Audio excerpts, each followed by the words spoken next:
그래서 오늘 이 말씀을 들으면서요. 이 말씀이 어떻게 보면 지금 역대상하 말씀은요. 우리가 이미 보았던 사무엘상하, 사무엘서, 그 다음에 열왕기서가 반복되는 구절이 굉장히 많습니다. 그래서 어떻게 보면은 그러니까 지금 이 구약의 성경을 지금까지 우리가 봤던 성경을 다시 반복하는 시간이 되기도 해요. 그렇기 때문에 반복을 통해서 여러분들이 듣지 못했던 거 분명히 들었는데 이런 말씀이 있었나 새롭게 깨닫는 부분도 있을 거고요. 또 막연하게 들었던 거를 그때 이 말씀이 이 말씀이셨구나 그렇게도 알 수 있을 거고요.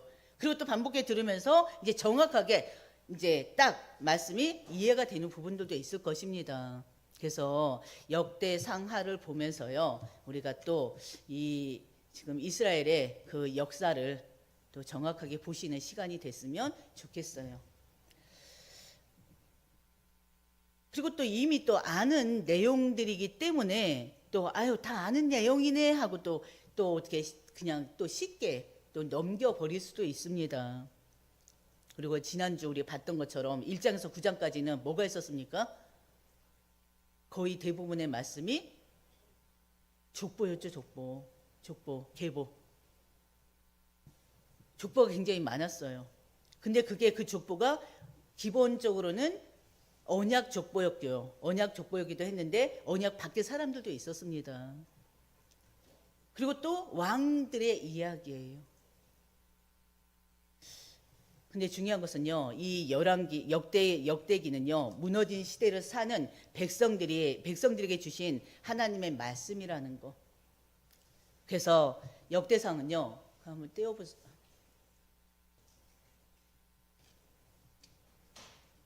제목이 그렇죠. 무너지는 왕가. 역대상은 우리 같이 한번 읽겠습니다. 역대상은 바벨론 포로 이후 왕도 없고 나라의 영광도 사라지고 성전도 무너졌던 백성들에게 하나님은 여전히 왕이시며 사람의 왕은 무너져도 하나님의 나라는 세워진다는 사실을 가르치는 책이다. 그렇게 이해하시면 돼요. 왜냐하면 바벨론 포로 이후에 어떻게 됐습니까? 성전이 무너지고 나라가 완전히 망했잖아요. 그런 가운데 하나님은 여전히 너희들의 왕이다. 사람의 왕은 무너졌어도 하나님의 나라는 하나님은 반드시 세워나가신다는 걸 가르쳐주시는 그 이야기가 또 역대기를 통해서 우리는 또 이해할 수가 있습니다. 우리가 예수 그리스도 안에 있음으로 인해서 하나님을 아빠 아버지라 부를 수 있는 거잖아요. 하나님을 아빠 아버지라 부를 수 있다는 건 뭐예요? 하나님의 보호를 받을 수 있다는 거잖아요. 하나님의 인도를 받을 수 있다는 거잖아요. 하나님의 큰 무한한 사랑을 받을 수 있다는 거잖아요. 하나님 관심과 사랑을. 그러면 그 하나님의 시선이 어디에 머물러 있겠습니까? 여러분에게 항상 그 시선이 머물러 있어요. 그렇죠? 특히나 여러분이 있는 그 자리에, 예배하는 이 자리에, 찬양하는 이 자리에, 기도하는 이 자리에 하나님의 시선이 딱 박혀 있습니다. 그래서 하나님의 시선이 항상 머무는 곳에 여러분들이 있어야 돼요. 여러분들이 가신 현장마다 하나님의 시선이 머물러 있는데 특히나 하나님이 원하시고 바라시는 그 현장에 여러분들이 계셔야 되고요. 하나님이 바라시고 원하신 그 일을 하는 여러분 모두가 되시기를 주의 이름으로 축원드립니다. 바로 그런 여러분들 되셨으면 좋겠어요. 저도 마찬가지고요. 그래서 여러분들에게 지금 하나님 말씀이 회복되기를 주의 이름으로 축원드립니다. 첫 번째 우리가 나눌 말씀은요, 무너진 왕. 오늘 제목이 무너진 왕과 세워지는 하나님의 나라잖아요. 그럼 무너진 왕이 누구냐? 여러분이 너무나 잘 아는 것처럼 사울이에요. 사울이 완전히 무너진 왕이죠. 사울의 몰락을 우리가 다시 한번 역대상 10장을 통해서 보려고 합니다. 사울은요, 이스라엘 백성들이 사무엘에게 우리도 왕을 세워달라 그러면서 요구하고 막 그랬잖아요. 그래서 세워진 왕이 사울 왕입니다. 40세에 세워졌어요. 이스라엘 초대 왕으로. 근데 결국에는요, 초대 왕으로 세워졌지만 처음에는 하나님 말씀대로 순종하는 것 같으나 시간이 지나면서 완전히 교만이 하늘을 찌르는 왕이었죠. 결국 하나님 말씀을 버리고 결국에는 저렇게 몰락하는 왕이 됐습니다. 실패하는 왕이 됐습니다. 그래서 사울을 통해 하나님은요, 말씀을 버리는 왕은 반드시 무너진다, 그것을 또 보여주기도 하는 거예요. 그러면은 말씀을 버린 사람은 또 이렇게도 얘기할 수 있겠죠. 하나님의 말씀을 버린 사람은 반드시, 좀 무서운 말이긴 하죠, 실패할 수밖에 없다, 이렇게도 얘기가 될 수가 있습니다. 불신자들이 들으면 기분 나쁜 얘기죠. 근데 하나님의 백성들이 하나님 말씀을 등진다, 하나님 말씀을 버린다, 그럼 하나님 반드시 징계하셔요. 구원을 받아서 결국에 하나님 나라를 갈 수 있을지는 몰라도 사는 동안 하나님 말씀과 함께하지 않으면, 하나님 말씀을 등져버리면, 하나님 말씀을 불순종해 버리면, 결국에 사는 날 동안에는 하나님은 반드시 징계라는 하나님은 그 일을 하신다니까요. 징계하시는 일은 한다니까요. 그냥 답답해요. 어느 때는 참 이렇게 성도들이라기보다 믿음의 사람들과 이렇게 얘기를 해요. 그러다가 이제 신앙생활 잘하다가 이제 바깥으로 이제 빠져 있는 사람들, 유신의 정욕이 빠져 있는 사람들, 아니면 잠깐 신앙생활을 안 하는 사람들, 그들과 이렇게 교제하다 보면요, 참 답답한 게 하나님의 계획이 있다는 거, 하나님의 시간표가 있다는 거. 우리는 자유의지가 있잖아요. 자유의지가 있기 때문에 분명히 지금 우리가 노마서를 통해서 계속 하나님이 바라시고 원하시는 게 뭔지를 우리는 보고 있잖아요. 연약해서 죄를 지을 수가 있어요. 연약해 세상으로 잠깐 빠질 수 있어요. 왜? 우리는 또 죄의 본성을 타고났기 때문에 죄를 지을 수밖에 없다니까요. 그러나 하나님께서는 늘 그 죄와 싸우기를 원하시고, 죄를 멀리하고 죄를 싸우면서 하나님께 나아가려고 하는 자들을 하나님은 계속 끌어주신단 말이에요. 근데 죄와 싸우지도 않고 계속 죄의 자리에 머물러 있으면서 말씀도 멀리하고 기도도 하지 아니하고 그냥 나는 세상이 좋아, 너무 좋아 하면서 하나님 계획이 있어요, 하나님 뜻이 있어요, 하나님 시간표가 있어요. 진짜 안 맞는 말이에요. 모든 건 하나님 핑계대는 거 진짜 아니에요. 그리고 또 마귀가 있어요. 아니요, 결국엔 내가 한 거예요, 내가. 그래서 여러분들이 진짜 이 신앙생활 제대로 했으면 좋겠습니다. 진짜 제대로 해야 돼요. 말씀대로 믿고 말씀대로 행해야 됩니다. 무조건 하나님이 있다, 무조건 마귀가 있다, 절대 아니고, 하나님 뜻이 있다, 하나님 계획이 있다, 하나님 시간표가 있다, 절대 틀린 말입니다. 그 말은 틀린 거예요. 다른 게 아니라 틀린 거예요. 그렇죠? 그래서 우리는 이 사울의 몰락을 보면서, 사울의 실패를 보면서 하나님 말씀을 버린 자는 어쩔 수 없이 하나님의 징계를 받을 수밖에 없다는 걸 우리는 또 한편으로는 또 늘 이제 좋은 말만 해야 되는데, 어느 때는 공의의 하나님을 늘 생각하면서 우리가 또 두려운 마음도 조금은 가지셔야 된다는 거. 하나님을 약간은 두려워해야 된다는 거. 이제 더 이상 무거운 말은 하고 싶지 않은데 또 이렇게 되네요. 그래서 역대상 10장에는요 사울의 완전한 몰락을 기록하고 있습니다. 우리가 이미 아는 것처럼 다시 반복되고 있어요. 여러분들이 다시 반복을 통해서 말씀을 버린 자, 불순종의 삶은 왕이든 누구든 간에 이렇게 되겠구나, 그러면서 기억하셔야 됩니다. 그러나 하나님은 또 어떤 분이에요? 사랑의 하나님, 기다려주시고 또 다시 회복시켜 주시는 하나님이란 걸 기억하시길 바랍니다. 그래서 사울은요, 사울이 이 실패한 것은 하루아침에 그게 하나님께 버림받은 것은 아니에요. 반복적인 불순종의 결과라는 거 잊지 마시길 바랍니다. 하루아침에 버림받은 건 아니에요. 반복적으로 계속 하나님 앞에 불순종했어요. 그 결과 몰락, 실패한 것입니다. 10장 13절에서 14절 보면요, 바울이 왜 실패했는지, 바울이 왜 하나님 앞에 버림을 받았는지 그거에 대해서 나와 있습니다. 우리 같이 보겠습니다. 사울이 죽은 것은 여호와께 범죄하였기 때문이라. 그가 여호와의 말씀을 지키지 아니하고 또 신접한 자에게 가르치기를 청하고 여호와께 묻지 아니하였으므로 여호와께서 그를 죽이시고 그랬어요. 그 나라를 이새의 아들 다윗에게 넘겨주셨더라. 그 다음이 크게 나와 있습니다. 결국에는 사울이 하나님의 버림받고 죽을 수밖에 없었던 이유는, 비참하게 죽을 수밖에 없었던 이유는 하나님께 범죄했기 때문이에요. 그 범죄가 뭐예요? 하나님 말씀에 불순종했기 때문에 그렇습니다. 그리고 모든 일을 행할 때 하나님께 먼저 기도하고 말씀을 보고 기도하고 하나님이 내게 어떤 응답을 주시는지 그걸 봐야 되는데 절대 기도하지도 않고 말씀을 따르지도 않고 오히려 하나님을 찾는 게 아니라 누굴 찾았다고요? 신접한 여인, 신접한 자, 무당들을 찾아갔다니까요.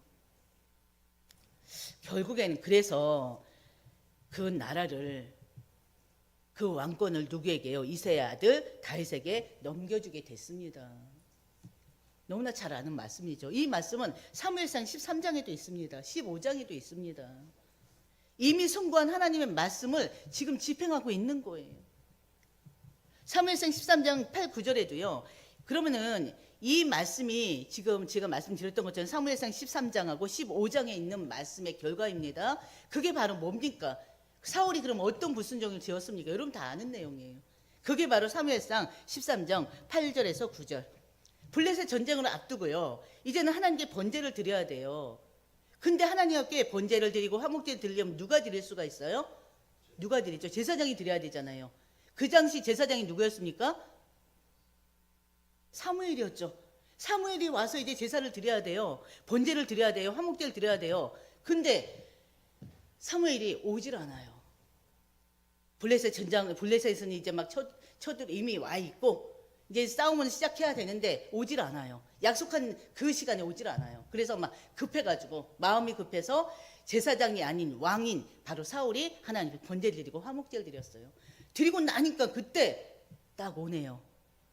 그때 하나님 앞에 이렇게 경고를 받습니다. 그 경고가 바로 이 일로 사울은 왕의 나라가 길지 못할 것이라는 그 경고를 받습니다. 그리고 또 두 번째 사무엘상 15장이 바로 뭐였습니까? 아말렉과의 전쟁. 여러분들 기억하실 거예요. 하나님께서 이 사울이 아말렉과 전쟁할 때요. 그 아말렉을 쳐서 그들의 모든 소유를 다 남기지 말고 다 없애라 그랬잖아요. 기억하십니까? 남녀, 저 어린 아이들, 젖 먹는 아이, 그 다음에 우양, 낙타, 나귀, 그 모든 걸 다 죽이라고 했어요. 근데 사울이 어떻게 했습니까? 100% 순종했습니까? 100% 순종했었죠? 안 했죠. 부분적인 순종을 했었잖아요. 바로 가치 있는 것은 진멸하지 않고 자기가 딱 빼놨어요. 그래서 그 부분적인 순종으로 하나님은 사울을 버리셨습니다. 그 불순종이 이렇게 무서운 거예요. 그래서 사울이 완전히 몰락한 것은 바로 혈통 문제가 아니고요. 바로 사울의 불신앙 문제 때문이라는 거. 이전에 이 사울은 바로 8장 33절에서 40절까지를 보면요. 우리가 8장 33절에서 40절을 보면요. 우리가 봤던 내용입니다. 바로 사울은 베냐민 지파의 사람이잖아요. 그 족보에서 사울의 그 지파가 쫙 나와 있었습니다. 베냐민 사람들의 지파의 사람들이 다 나와 있었어요. 사울 가문의 계보가 기록되어 있었습니다. 근데 중요한 것은 하나님께서 왜 이 베냐민 지파의 자손들 쫙 늘어났냐면요. 바로 사울의 왕권도 결국에는 하나님의 섭리 안에 있음을 보여주고 있습니다. 이제 이 시간에 제가 이제 이 사울과 또 똑같은 이름을 가진 사울, 바로 누굽니까?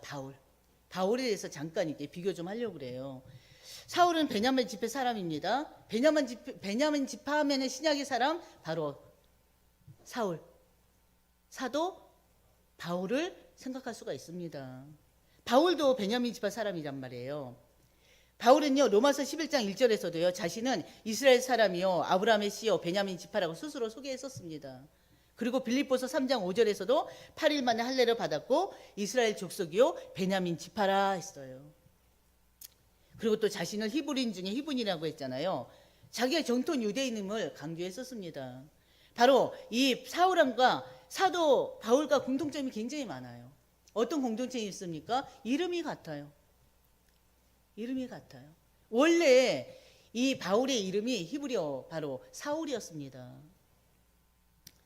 그리고 또 이 초대왕, 이 사울 왕은 바로 이 초대 이스라엘의 왕국을 시작한 왕이라는 점이, 그리고 또 이 사도 바울은 교회에 시작한 인물 중에 한 사람입니다. 그리고 또 그 복음을 세계 복음화에 쓰임받는 인물 중에 한 사람, 최고의 인물이죠, 따지면. 그리고 이 왕 사울은요, 불신앙으로 인해서 완전히 몰락을 했습니다. 그러나 이 사도 바울은요, 처음에는 그리스도인들을 죽이는 일에 앞장섰던 자예요. 근데 그거는 깨닫지 못했기 때문에, 바리새인으로서 율법주의자로서 하나님 말씀을 그냥 알기만 하면 되는 줄 알았어요. 달달달 외우고 있으면 되는 줄 알았어요. 그래서 우리가 로마서에서를 통해서 확인했던 게 뭡니까? 바울은 이 말씀을 글로만 알았다 그랬잖아요. 그래서 예수님을 구주로 영접한 이후에 이제는 내가 율법을 지킬 수 없는 자구나 깨달았다고 우리가 로마서를 통해서 보고 있잖아요. 그걸 깨닫고 나서는 진짜 이제는 예수 그리스도께 순종하는 자로 완전히 변화된 사람입니다. 그리고 이 사울 왕은요, 율법이 중심됐던 자고요, 자기가 불신앙했음에도 불구하고 절대 회개하지 않았어요. 후회만 했던 왕이에요. 그러나 이 사도 바울은 복음 중심으로 살았고요, 십자가 중심으로 살았습니다. 이 사울 왕은요, 하나님을 자기 왕권의 바로 수단으로만 삼았고요, 말씀보다 늘 자기 체면을 우선시했던 사람입니다. 그러나 이 사도 바울은요, 같은 사울이지만 바로 자신을 늘 낮추고요, 자기를 죽기까지 버리기까지 했던 자입니다. 하나님 앞에서는. 그리고 평생을 회개하면서 살았어요. 물론 하나님께 순종하는 삶을 살았고요. 그리고 또 이 사울 왕은요, 자기 왕국을 붙들다가 오로지 자기 왕국, 나만의 왕국을 세우다가 무너진 왕이잖아요. 그래서 하나님께 버림받았습니다. 그러나 사도 바울은요, 바로 자신을 버리고 하나님 나라를 세운 자였고요, 결국에는 하나님의 도구로, 복음의 도구로 사용됐던 자입니다. 두 사람은 베냐민 지파라는 혈통은 같아요. 그러나 방향이 완전히 달랐습니다. 극과 극이었습니다. 그래서 복음 앞에서 인생의 결말이 완전히 달랐다는 거. 우리가 사울 왕에 대해서 알고 사도 바울에 대해서 알잖아요. 완전히 극과 극의 사람들. 그 여러분은 어떤 길을 가고 있습니까? 잘 생각해 보시기 바랍니다. 불신자 때는 이렇게 저렇게 살았을 수 있지만 이제는 그리스도인이 된, 하나님의 은혜로 그리스도인이 된 나는 도대체 어떤 방향을 향해 가고 있는가? 항상 자신을 점검해야 돼요.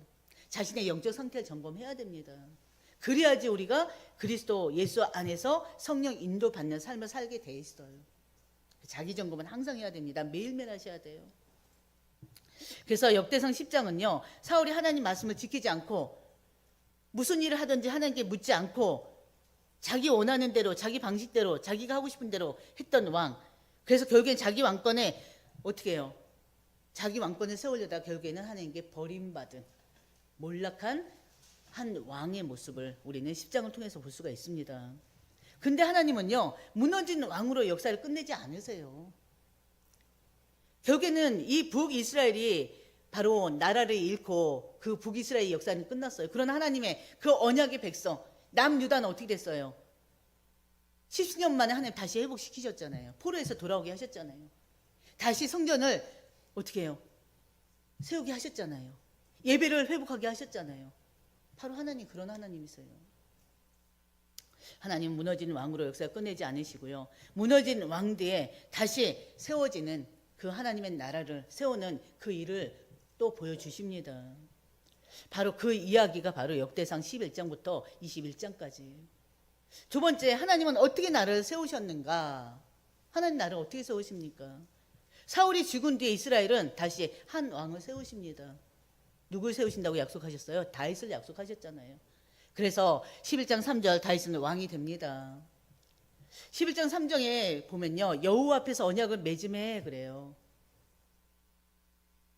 이제는 장로들이, 이스라엘 백성들이 와서 다윗을 직접 찾아와서 왕으로 세우잖아요. 하나님과 언약을 맺게 하고 기름 부어서 왕으로 세우잖아요.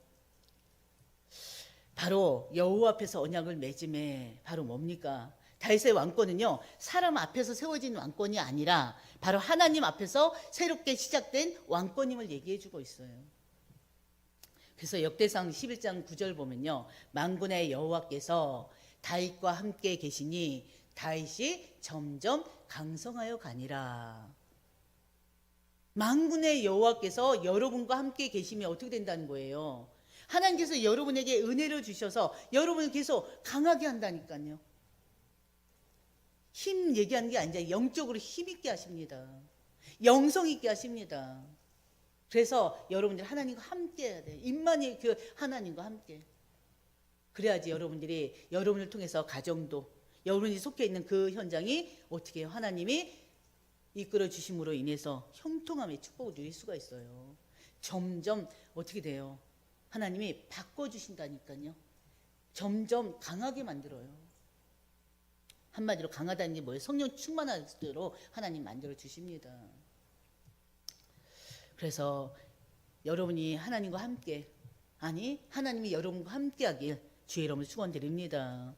다윗이 강해진 이유는 어떤 전략이나 군사력이 아니라 하나님이 함께하시기 때문이라는 거예요. 그렇죠?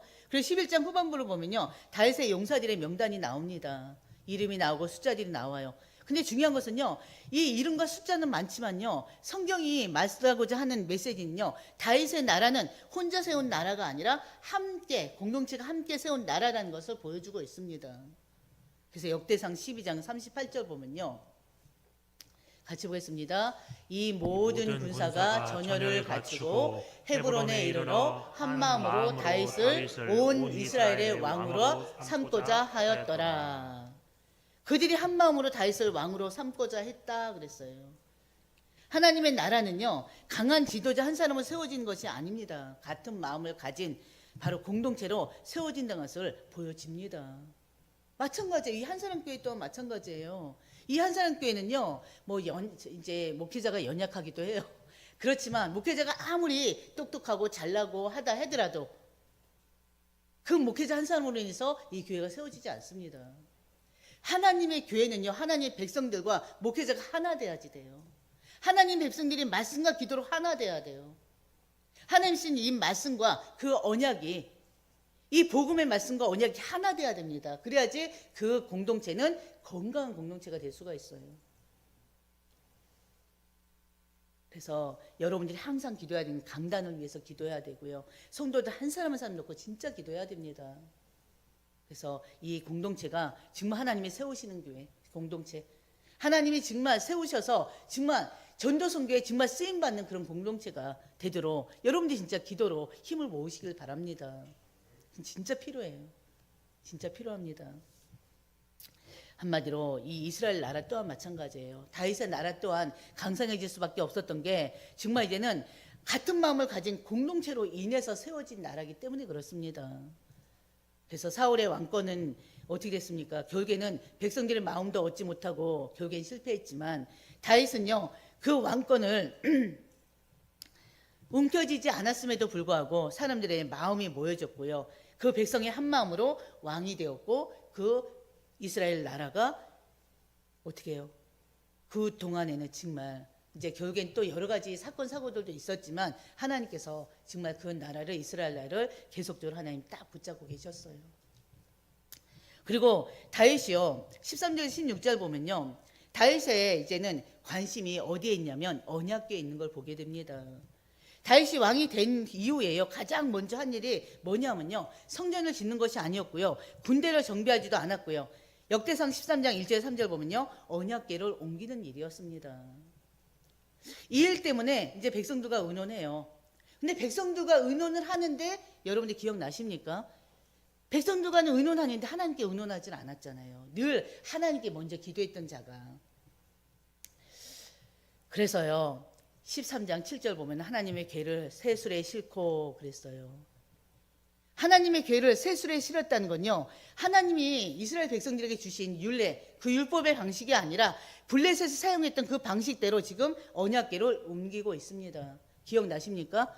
당시 사무엘상 6장 때 말씀드렸었는데 하나님께 묻지 않고요, 블레셋 방식으로 궤를 옮기는 그런 시도 때문에 첫 시도는 실패합니다. 역대상 13장 9절 10절 보면요, 하나님이 궤를 옮기다가 누가 죽어요? 누가 죽죠?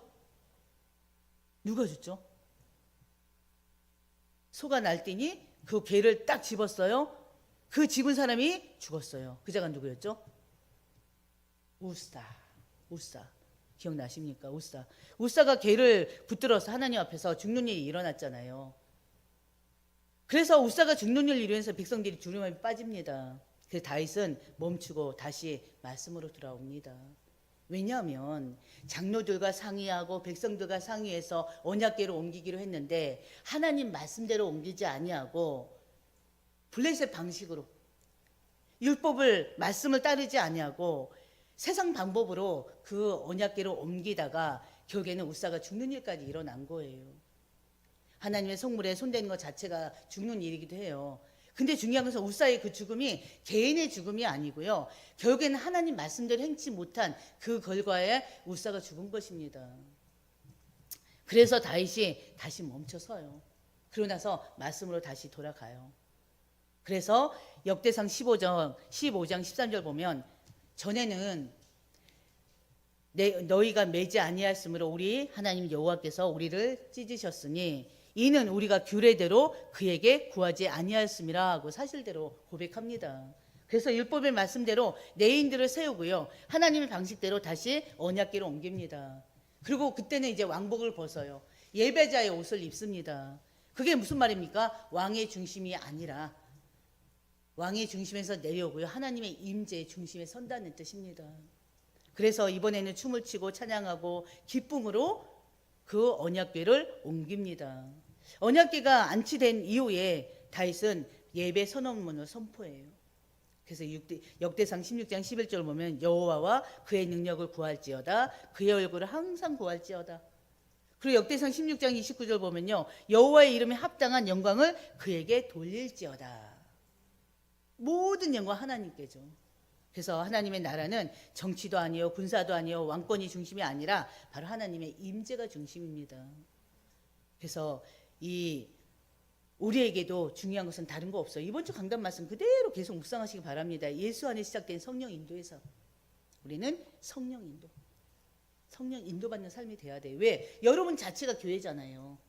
어떻게 교회가 됐습니까? 여러분이 착해서 그랬습니까? 열심히 살아서 그랬습니까? 진실해서 그랬습니까? 아니잖아요. 성령이 임재하심으로 인해서.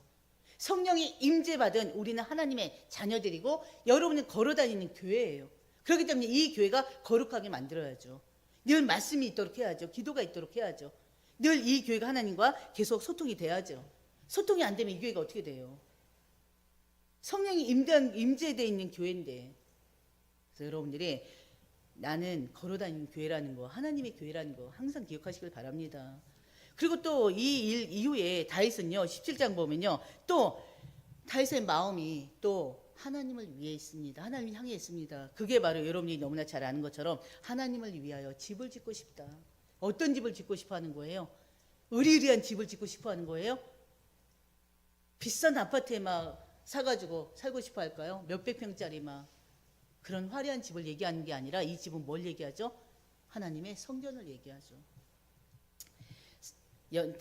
사무엘하 7장 2절에서 우리가 봤던 내용입니다. 역대상 17장 1절 말씀.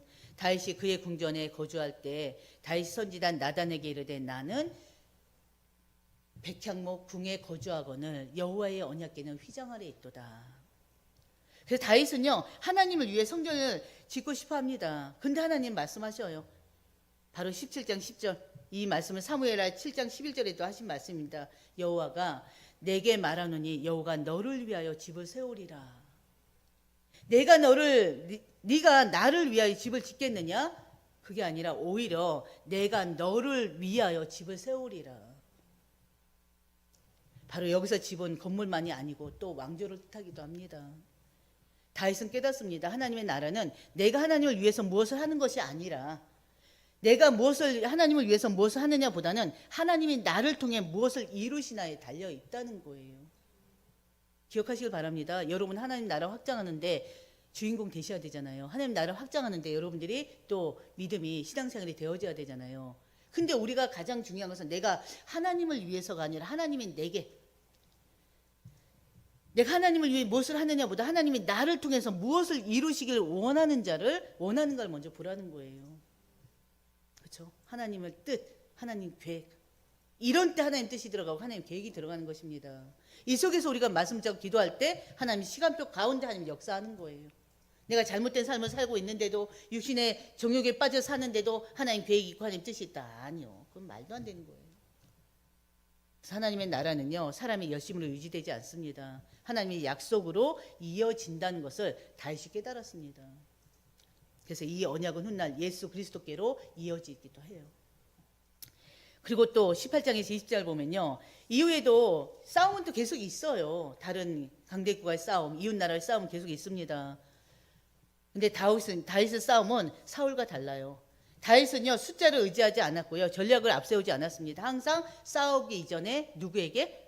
하나님께 먼저, 여호와께 먼저 묻는 그런 자였습니다. 그래서 성경 반복해서 말해요. 여호와께서 다윗과 함께 계시니라. 왜 함께 계셔요? 항상 하나님을 찾으니까. 무슨 일을 하는지 하나님 먼저 찾으니까. 여러운 일을 바로 걷는 자가 돼야 돼요. 무슨 일을 하는지 먼저 기도부터. 하나님은 이 일을 어떻게 생각하실까? 이 일을 하나님께서 허락하실까? 이 길로 가는 게 맞을까? 저 길로 가는 게 맞을까? 진짜 질문하셔야 돼요. 진짜 우리가요, 하나님 앞에 진짜 기도하면요, 하나님은 응답을 주시는데 뭐 환상으로 주시는 게 아니고요, 말씀으로 응답 주셔요. 그리고 또 말씀으로 응답을 주시는데 받지 못하면요, 사람이 입술을 통해서도 듣게 하십니다. 근데 목회자 입술 통해서도 듣게 하시고 우리 같이 신앙생활하는 성도들 입술 통해서 듣게 하시는데 때로는 불신자의 입술 통해서도 듣게 하셔요. 이래도 안 되고 저래도 안 되고 답답하면 또 어느 땐 꿈으로도 역사할 수 있겠죠. 꿈 의지하라는 말 아닙니다. 꿈은 절대 의지하면 안 돼요. 근데 때로는 진짜 하나님께서 주시는 꿈이 있어요. 하도 모르니까 답을 줘도 이해하지 못하고 잡지 못하니까 꿈으로 샥 지나가기도 해요. 그래서 여러분들이 항상 하나님께 먼저 질문하시길 바랍니다. 하나님께 먼저 물으시길 바랍니다. 그래야지 하나님이 다윗과 함께 계시니라 한 것처럼 여러분과 함께 계십니다. 그래서 하나님의 나라는 힘으로 확장되는 것이 아니고요, 하나님의 임재로 유지되는 나라입니다. 아멘. 그리고 세 번째 마지막은요, 가장 위험한 순간이 와요. 다윗이 성공했는데 그 이후에 또 위험한 순간이 옵니다. 바로 21장입니다. 21장 매우 중요한데요, 다윗의 나라가 안정되었을 때 가장 위험한 시험이 옵니다. 바로 그 시험이 인구조사예요. 인구조사. 역대상 21장 1절을 보면요, 바로 사탄이 일어나서 이스라엘 대적하고 다윗을 충동하여 이스라엘로 계속하게 아니라, 인구제사가 누구에게 속은 거예요? 한편은 하나님이 시킨 게 아니라 사단에게 속아서 사단이 다윗을 충동해가지고 다윗이 이제는 이스라엘 백성들을 계속하게 만드는 거예요. 내가 다스리는 이 나라에 이 백성들이 얼마나 될까? 인구조사는 단순한 행정 판단이 아닙니다. 영적 시험의 순간이었습니다. 인구조사 자체가 죄는 아니에요. 그건 잘못된 게 아니에요. 그런데 중요한 것은, 문제는 왜 인구조사를 하려고 하느냐, 어떤 마음으로 하려고 하느냐, 이거예요. 근데 다윗은요, 이번에 사단에 속아서요, 하나님께 묻지 않고, 하나님께 묻지도 않고, 하나님 없이 지금 내가 다스리는 이 나라의 백성이 어느 정도 되는가 하고 인구조사를 하는 거예요. 한마디로 사울의 실패와 동일한 그런 일을 잠깐 하고 있었습니다. 나는 얼마나 이루었나, 내 왕자가, 내 왕국이, 이스라엘 왕국이, 내가 다스리는 이 나라의 힘은 어느 정도인가, 왜 인구조사를 통해서. 그런데 중요한 거, 다윗 항상 어떻게 하죠? 즉시 뭐합니까? 회개합니다. 그래서 역대상 21장 16절 18절 보면요, 다윗이 하나님께 엎드려 딱 나와요. 죄는 내가 범했사오니 이 양떼들에게 무슨 죄가 있나이까. 사울과 결정적으로 다른 장면이 바로 이 장면이에요. 그리고 나서 회개하고 이 다윗은 제단을 쌓습니다. 사울은요, 회개한 적 없어요. 후회만 했다고요. 그래서 하나님께 버림받았습니다. 여러분, 후회해봤자 소용없어요. 반성 소용없어요. 반드시 하나님께 회개해야 돼요. 회개는 뭐예요? 반성한술 끝나는 거 회개 아니에요? 회개는 뭐예요? 내가 죄를 짓는 그 자리에서 나오는 거예요. 내가 죄를 짓는 그 자리에서 돌아서서 하나님께 향하는 거예요. 말씀으로 돌아오는 거예요. 예배 자리에 앉아 있는 거예요. 이게 회개예요. 근데 다들 착각해요. 반성하는 걸 회개로 착각해요. 제가 잘못했습니다, 다시는 하지 않겠습니다. 아니요, 그건 회개 아니에요. 그래서 회개하는 자들 되시길 바랍니다. 그래서 이 다윗이 늘 하나님께 그래도 하나님 앞에 인정받고 하나님의 역사가 있었던 게 바로 회개 때문이 그렇습니다. 그리고 다윗이 바로 제단을 쌓아요. 근데 놀랍게도 이 제단의 자리가요, 훗날 솔로몬 성전이 세워지는 자리가 됩니다. 그 자리가 어떤 자리냐면요, 솔로몬 성전이 세워진 자리가 바로 예루살렘 모리아산이에요. 모리아산이 어떤 곳입니까? 모리아산이 어떤 곳이었죠? 아브라함, 그 다음에 이삭. 그러면 나와요? 그렇죠. 모리아산은 어떤 곳이에요? 아브라함이 이삭을 제물로 바치던 현장, 그곳이 바로 모리아산입니다. 그곳이 바로 그 자리가 여부수 사람, 바로 아라우나의 타작마당, 그곳이 바로 어떤 곳이라고요? 솔로몬 성전이 세워졌던 곳이에요. 다윗의 어떻게 보면 실패로 세워진 제단의 자리, 그렇죠? 다윗이 실패잖아요. 순간이 실패였잖아요. 그러나 회개하고 하나님 앞에 또 제단을 쌓았던 그 자리가 바로 결국엔 솔로몬 성전이 되는 자리입니다. 회개가 일어난 자리를 하나님은 임재 자리로 바꾸신다는 거예요. 하나님의 나라는 완벽함 위에 세워지지 않고요, 항상 회개 위에 세워집니다. 완벽한 사람에게 하나님 역사하는 것이 아니고 항상 부족하지만 순간산 죄를 지으면서도 또 하나님 앞에 다시 또 용서를 빌고 회개하고 하나님 앞에 돌아서는 사람에게 하나님 항상 역사하십니다. 그래서 오늘 11장, 21장, 역대상 11장, 23장, 21장은요, 세워진 하나님의 나라를 지금 보여주고 있어요. 우리가 지난주에 말씀드렸던 것처럼 열왕기 상하는요, 하나님의 심판이 있고 무서운 심판이 계속됐어요. 근데 지난주에 말씀드렸을 거예요. 역대기는 뭐 한다고요? 심판이 아니라 뭐라고 그랬죠? 회복의 말씀이에요. 그래서 비슷한 말씀드린 것 같으나 이제 관점은 달라요. 관점은 달라요. 그걸 보시면 되겠습니다. 그래서 사울은 자기 왕권을 붙들다 무너졌지만 다윗은 하나님 통치를 붙들어 나라를 세운 왕입니다. 그래서 하나님은 한 왕의 실패로 역사를 끝내지 않으시고 언제나 그 뒤에 세워질 나라를 준비하셨어요. 이걸 통해서, 다윗을 통해서. 마찬가지예요. 우리의 삶에도 실패가 무너짐이 있어요. 실패도 있고 무너짐도 있어요. 그러나 하나님은요, 항상 그 자리에서 우리를 통해서 또 하나님의 나라를 세우신다는 거, 여러분들 통해서 또 하나님의 왕국을 세우신다는 거, 그걸 기억하시길 바랍니다. 그래서 여러분들이 끝까지 하나님 신뢰하시고요, 그 믿음 가지고 승리하는 여러분들 되시기를 주의 이름으로 축원드립니다. 그리고 마지막으로 한마디 더, 항상 하는 게 물으세요. 묻고 행하시길 바랍니다. 그렇죠? 여러분, 그런 여러분들 되시길 바랍니다. 하나님 아버지 감사합니다. 오늘 무너지는 왕과 세워지는 하나님의 나라라는 말씀을 통해서 우리에게 또 역대기상 이 말씀을 또 이해할 수 있도록 은혜 주심을 감사합니다. 우리 모두에게, 하나님 백성들에게 정말 항상 하나님 말씀에 순종하는 삶을 살 수 있도록 하나님 인도해 주시옵소서. 사울이 왜 실패했는지, 사울이 왜 몰락했는지, 사울이 왜 그 비참한 죽음을 맞이했는지 우리 모두는 알고 있습니다. 하나님, 사울의 길을 가지 아니하고 정말 늘 하나님께 묻고 먼저 하나님께 기도하던, 특히나 잘못했음에도 늘 하나님께 먼저 회개하던 그 다윗의 길을 가는 우리 모두가 될 수 있도록 하나님 인도해 주시옵소서. 그래서 이 한사람 교회가 말씀으로 세워진 교회가 되게 하나님 역사해 주시옵시고, 하나님의 시선이 머물고 하나님께서 계속 더욱더 든든히 견고히 세워나가는 이 한사람 교회요, 우리 모든 한사람 교회 성도들이 될 수 있도록 하나님 역사해 주시옵소서. 이 모든 말씀 우리 주 예수님의 이름으로 기도드립니다. 아멘.